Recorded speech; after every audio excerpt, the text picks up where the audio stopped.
is I fucking would have made cool. it last night, but we have to stop. So I had to stop like 40 minutes from here. But... You drove all the way alone with the truck from Massachusetts. Oh yeah, I'm That's from fun. Tennessee. Okay, So, what the? Yo, that's a long way. Yeah. That's crazy. I quit my job and bought this truck and trailer, so like... Comes down. Woo. Damn, I'm shitting my pants just on the faults of doing this whole project. Number one thing I gotta do is figure out how to get rid of this guy. Woo! Oh, this is scary. This is scary. Tilt. Okay, I guess it works, sorta. That is crazy.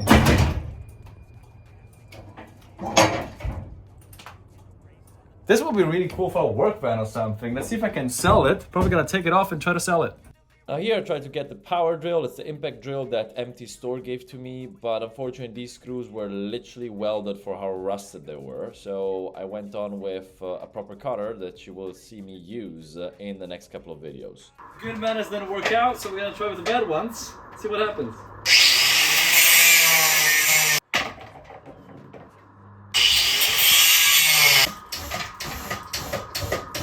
Of course guys, I just disconnected the battery because I will have to take off the cables here and I don't want anything to go short, and now we can continue. By the way, Ryobi disc tool, amazing, cheap, corded, powerful, love it, empty store provided it, does the job, always love it.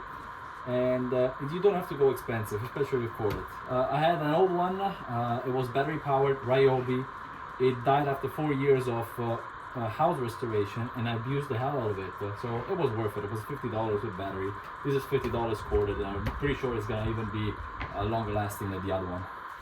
So it's 4 main screws on this side here, 4 on the other side, because the thing is pretty bloody heavy, but after that the thing is pretty much disconnected. You just have to push it away. Technically we just took off pretty much everything. You see? Okay, see how it's going up?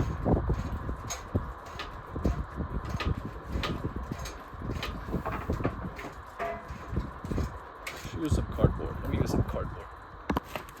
Oh yes. Maybe that's the only way to put it down.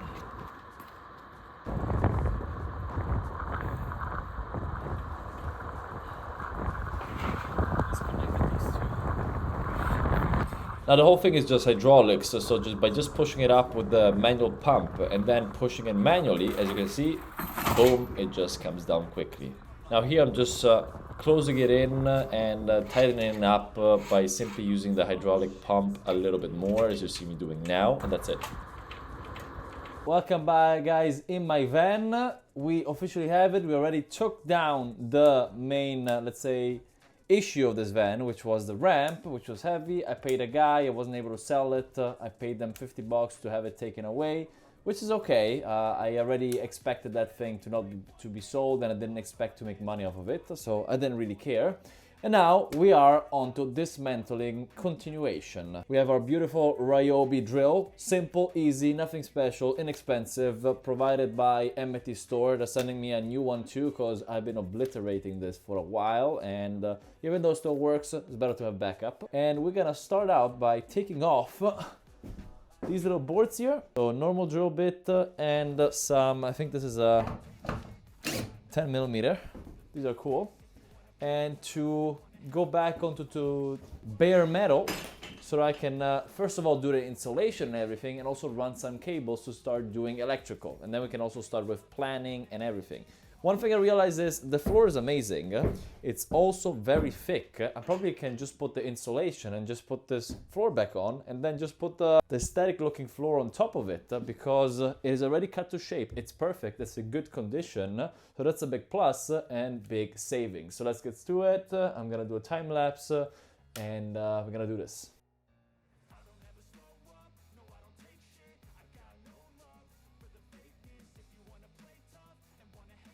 As you can see, I'm very happy. Yes, we have a little bit of dings and stuff, but the paint, the insulation is in very good condition. And so is the whole metal. I like it. I'm happy with what I bought. Honestly, the way it is already, I could literally resell this for at least $2,000 profit. Easily. Easily, even with tags and everything. Now, I still gotta think about these panels here, whether to keep them, use them as something to screw on, whatever I'm gonna put on top. But one thing I'm for sure, these boxes here to cover the wheel wells will definitely be reused. I'm maybe gonna cut this upper side here and go all the way flush with the wheel well so I can put the bed on top. But these are amazing and they could make an amazing support also for the bed. I could also keep it this tall here so I have more space underneath, especially if I want to build the entire electrical and plumbing system on this section here of the van. We just took all of these panels off. I'm gonna leave them in there because it's super windy outside. I'm gonna tackle this one next and just lean it once it's out. We're gonna use our Ryobi drill from Empty Store and some drill bit extensions. I'm just gonna use this and a 13mm just to unscrew these 13mm screws. I think I will just start out with the exterior ones and then slowly work myself into the internal ones, if some of them are supportive or not. I already took 2 little panels off that I made in another video. Here, just see the last one. It's just a few screws, not even too heavy. It's good quality, so I'm probably gonna sell this, just give it a couple of days, and I'm gonna recover $100 or $200 out of it. And this is pretty much the empty van, which looks amazing. I mean, this is the only ding I found, but nothing big. The next step will be to grind off these guys so I can take off this perfectly cut floor, put the insulation underneath, and then put it back on. These are rusted out again as the screws we saw with the ramp right here. So there's no other way to take them off.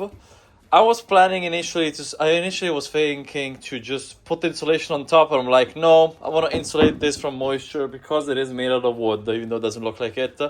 And it's so good that it would be a waste to just risk having moisture destroying this thing. So I'm gonna take it off, put the insulation, put it back on, and from there then start building all the studs on which I can put stuff on.